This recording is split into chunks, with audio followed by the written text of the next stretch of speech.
Hi, welcome to my YouTube channel. My name is Martha. You're welcome here.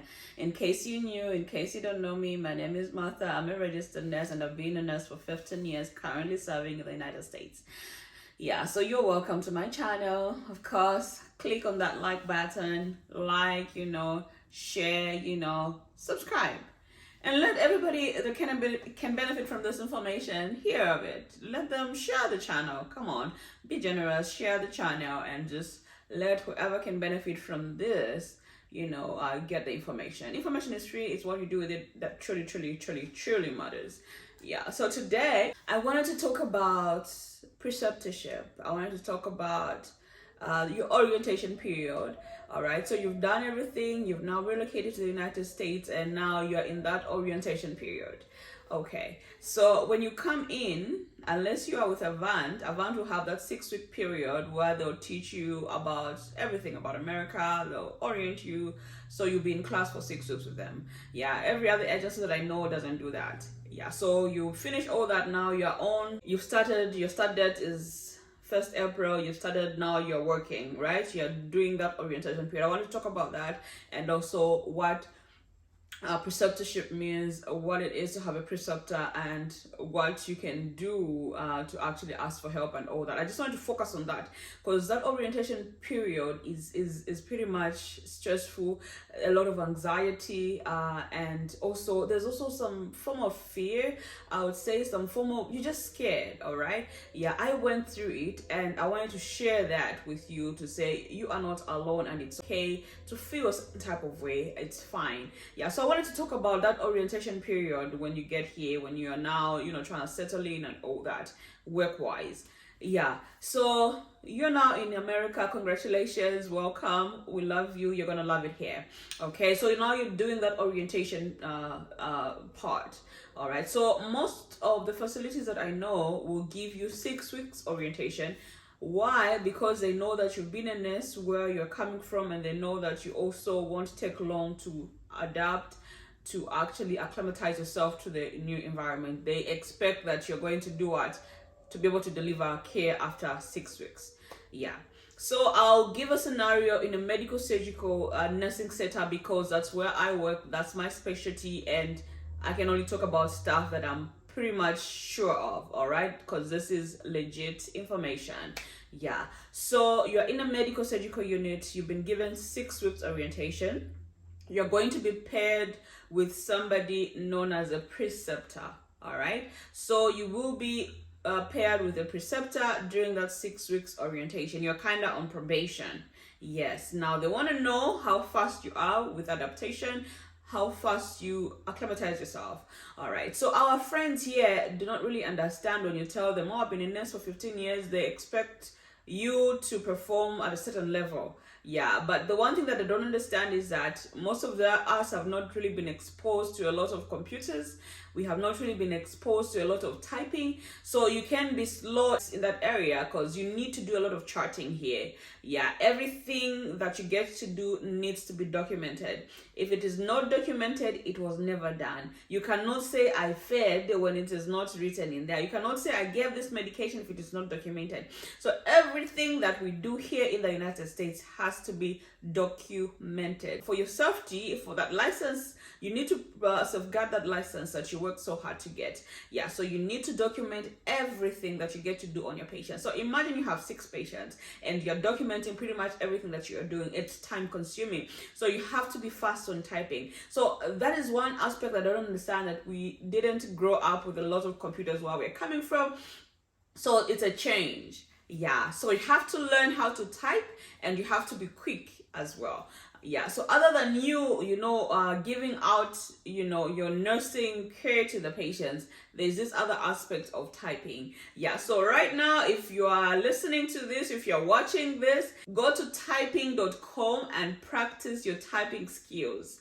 All right, you need to be able to type at least 35 words per minute to be able to say, okay, I'm in a good place. 35 words per minute. Typing.com. Yeah, just practice. It's a free website.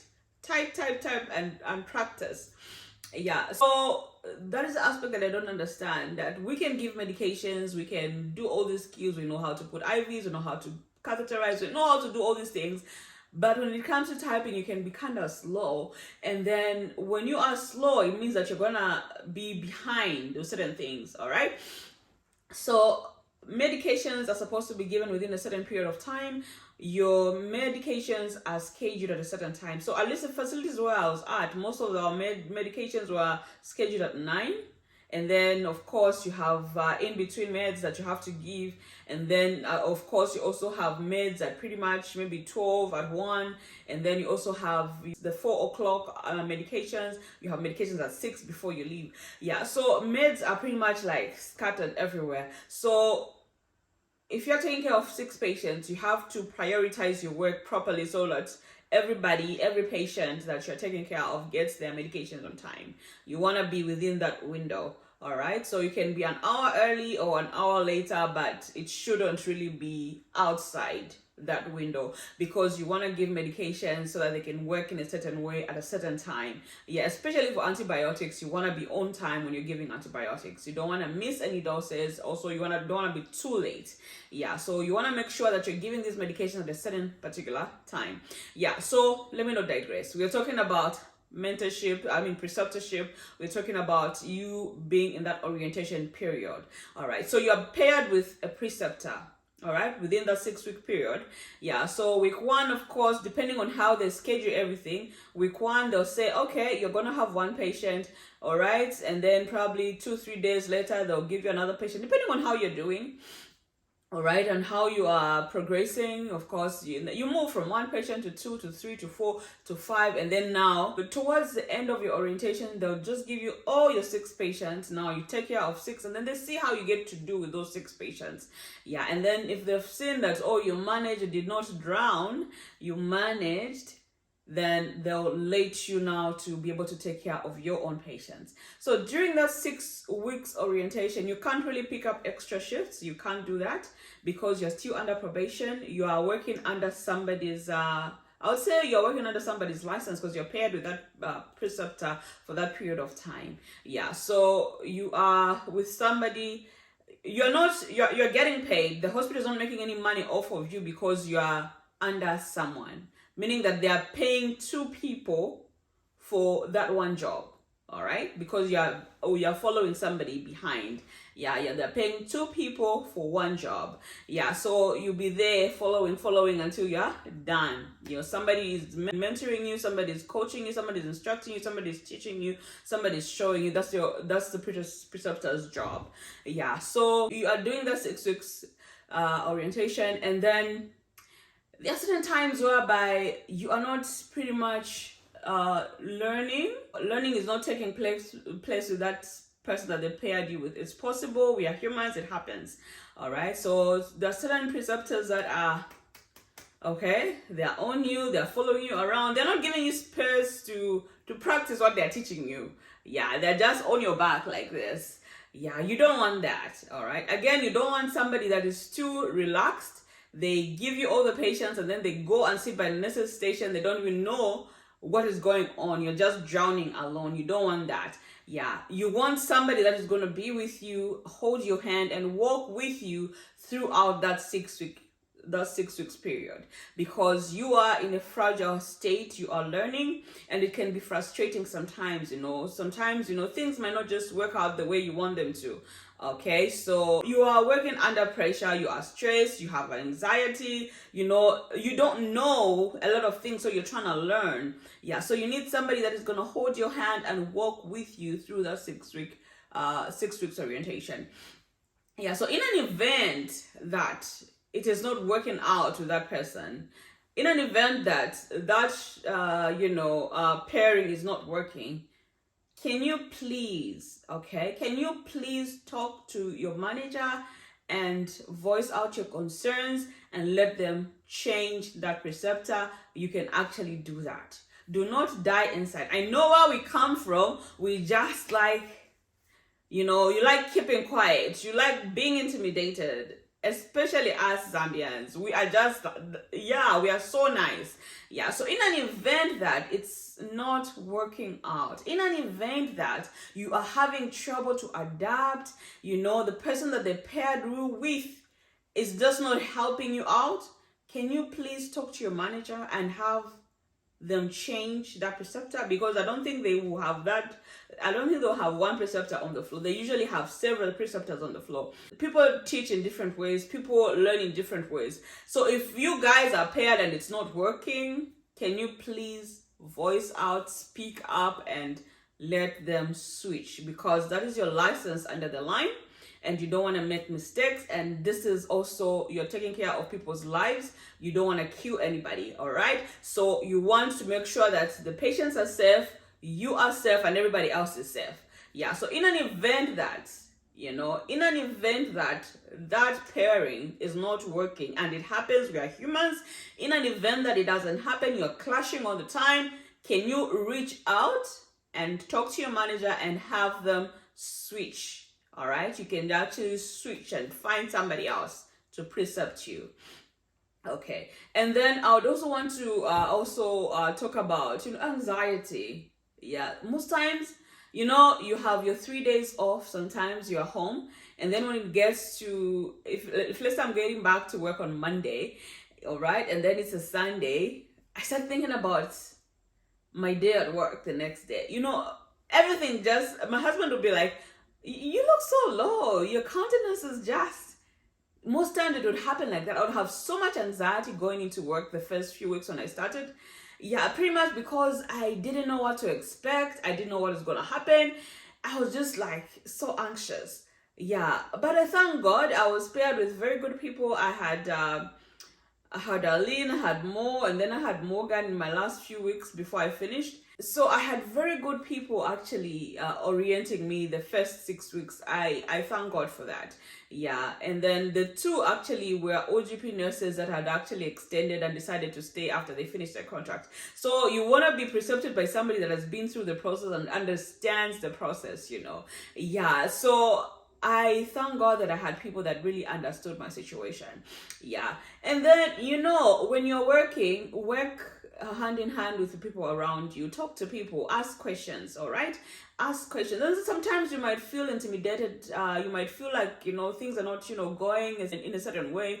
It's also okay to feel that way. You are learning, all right? So give yourself grace and just learn. Take one day at a time. Take one shift at a time. Okay, and learn. All right, so nursing is pretty much the same everywhere. It's just that when you come here, of course, you are being exposed to different types of equipment. Okay, like here, everybody else that is receiving fluids needs a pump. They use pumps here. You can't just hang fluids the way we would hang fluids back home. We would hang fluids back home without a pump. It's okay. Just a 1 liter bag running. You just like regulate with your manually regulated. Here, everybody that is on fluids, you use pumps. So you have to learn how that pump works. And it's not hard, really. Yeah. And then the other thing is, the suction setup. Learn how to set up that suction setup. All right. Sometimes it's the oxygen, the nasal cannula, your ambu bag. You have to learn the nano-breather mask. All these, there are different types of masks. The only thing that I was exposed to while back home in Zambia was pretty much the nasal cannula. That's it. All right, so here there are different types of stuff that you can use for breathing and all that. Pulse oximeters, and then most of them are pretty much digital, so it's not really hard. Yeah, and then also the beds, when I was back home, our beds in our wards are different from our friends' beds here. Here, two things work by remote. You just press the button, the bed goes up, it goes down. And the other thing that I want to talk about was also the call lights. Here, they have the call lights. That call light is what is used to ask for help in case they need something. They'll just press a button and you can see the light flicker by the door, and you can actually attend to them and see if you can assist them in any way. Yeah, so they have call lights, and so all that was pretty much new to me. That was stuff that I was not exposed to when I was back home. So when I came here, all that was new. So you need to find a preceptor that understands where you're coming from. You're an international nurse. You are learning all these things. All these things are new. You know how to be a nurse, but you just don't know how to operate this equipment. Yeah, and I'll give you an example. When I just started work, I had a patient that was going for a procedure in the morning. I was doing day shift. I had a procedure. The patient was going for, I think, a CT scan. And then we had a transporter. Here we have transporters. The transporter will come in and get the patient, take them to X-ray, bring them back, take them for MRI, bring them back. It's a beautiful thing. Yeah. So the transporter comes to the patient's room. Oh, whose patient? Oh, Martha's patient. I go into the room, all right? And then we were supposed to raise the bed to the level of the stretcher so that we could move the patient to the bed. Yeah, so he tells me, can you raise up the bed while I move it? I was like, okay, fine. Yeah, but I didn't know which button to press. You get my point, eh? It was just like, I think day 1 or day 2 of my being there. So, and then this young boy, this young man, he's like, you're telling me you don't even know how to, you're telling me you don't even know how to operate a bed. And then I looked at him and then I was like, grace, Lord, more grace. Yeah, I kept quiet. And to tell you the truth, I did not know which button to press. I didn't. Yeah, but that taught me one thing. That taught me to go and start practicing and start. Yeah, by the end of that shift, I can promise you that I knew every button on that bed and what it was meant for. Yeah, because he kind of intimidated me. He kind of made me feel a certain type of way, and I didn't like that feeling at all. And you don't want to feel that way. Yeah, he made me feel small. He made me feel in a certain type of way. Yeah, so sometimes you will feel like that, and it's okay. Yeah, but do not stay there. Learn. Okay, learn and ask questions. Yeah, so after that shift, I knew what every button was for on that bed. I promise you that. I didn't want to encounter that. Yeah, so certain things are going to happen in a certain way. So you have that 6 weeks orientation. You're going to encounter certain things, you feel a certain type of way. So like I said, ask a lot of questions. There's no dumb question at all. There's no dumb question. Ask a lot of questions. And then the first few weeks, you're going to have anxiety going in, anxiety coming out, anxiety going in, anxiety. It's okay. All right. It's fine to feel that way. All right. But ask a lot of questions and just give yourself grace. Give yourself grace to learn. Give yourself grace to do certain things in a certain way. You're going to be fine. You're going to adapt. You're going to be fine. You're going to be okay. Yeah, so I just wanted to share that preceptorship program. So if you have questions, or if you have, if you want to learn certain things about, relocating, if you have certain concerns, topics that you want me to, address, please comment in the comment section below, and I will be able to probably pretty much just make up videos and share, all right, with you what to expect and all that. I would really be glad to do that, because I don't want anybody to experience anything that I experienced. I don't want you to be in that place. Yeah, I want you to come prepared and I want you to be ready. Yeah, so let me know what I can focus on and all that. So that will be your orientation. Yeah, so like I said, in an event, you're being bullied, in an event, it's not working out with the person that you're paired with, please speak up and talk to your manager. Your manager should be somebody that you can approach and talk to. And here, bosses don't intimidate. Here, bosses are good people. They talk to people. So talk to your manager and let that manager know that this pairing is not working out. You're not learning and they're not giving you enough grace. So speak up.